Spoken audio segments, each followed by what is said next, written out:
Hi guys, welcome back to my YouTube channel Talking Mental with Arrbee. I am Rashidat Balogun, and on today's episode I am going to be discussing misconceptions related to self-harm. There are a lot of myths attached to self-harm. This isn't surprising. Myths and misunderstanding arise when a problem like self-harm is poorly misunderstood. Negative stereotypes can be powerful. This myth also means that professionals, family, and friends can also misunderstand people who self-harm. The first myth I'll be addressing is self-harm is attention seeking. This is the most common misconception we have about self-harm, that self-harm is attention seeking. The thing is, people who self-harm don't even have the courage to come out and say, okay, I am dealing with this problem, whatnot, and you feel them self-harming is attention seeking. This is something they hide. So how is it attention seeking? Only girls self-harm. While it hasn't been proven if girls self-harm than boys, but boys do self-harm. Both boys and girls may engage in different self-harming practice and may have so many reasons to why they are hurting themselves. So it is not gender-based, it can be applied to both the male and female gender. It is popularly believed that people who self-harm must be enjoying it. The truth is, they don't enjoy it. Some people self-harm for the purpose of numbing pain. Some do it just to feel something, but that doesn't mean they are enjoying doing it. In fact, self-harming behavior often causes great pain, and so it's not enjoyable at all. Another major misconception about self-harm is that they are being suicidal. Most people who self-harm do it as a way of dealing with life problems, moving on in life, staying alive. Like, they are not being suicidal. They know what they are doing. They don't cut to kill themselves, and so it is not. In fact, 90% of self-harming are not with the intent of suicide. People believe that only abused victims self-harm, probably physically or sexually abused victims, that only victims of abuses self-harm.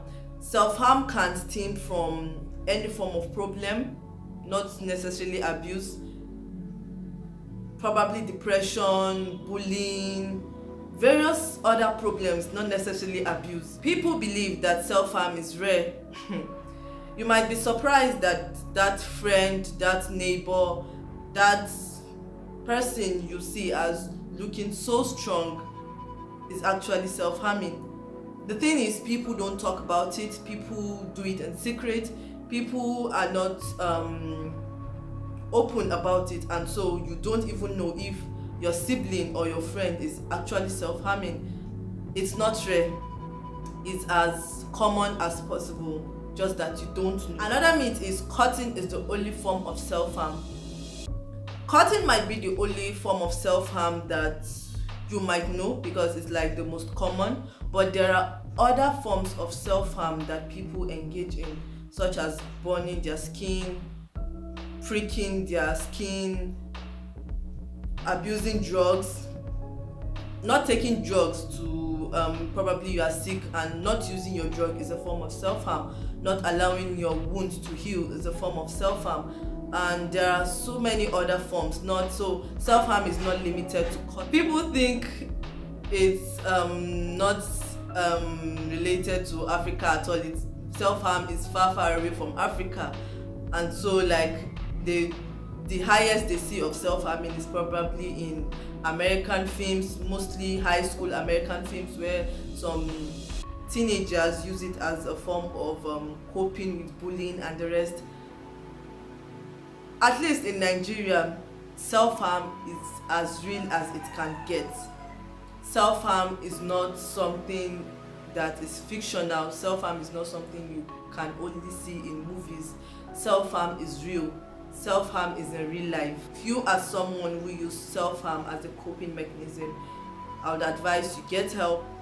I would advise you tune to other healthy coping mechanisms, like other things, other healthy ways of coping with stress, coping with life problems, dealing with the issues you have in school, at work, at home. Use other techniques. There are so many other healthy ways in which you can cope with this stress. That's it on today's episode of Talking Mental with Arrbee. Check my previous video for all you need to know about self-harm. I hope you were able to learn something from today's video. Please don't forget to like this video, share this video to help spread mental health awareness, and subscribe if you haven't.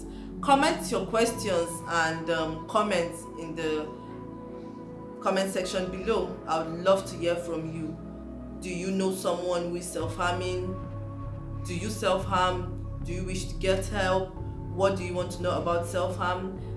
Say everything in the comment section below and I will definitely reply you. Thank you for watching today's episode. Till when next I come your way, stay safe and bye.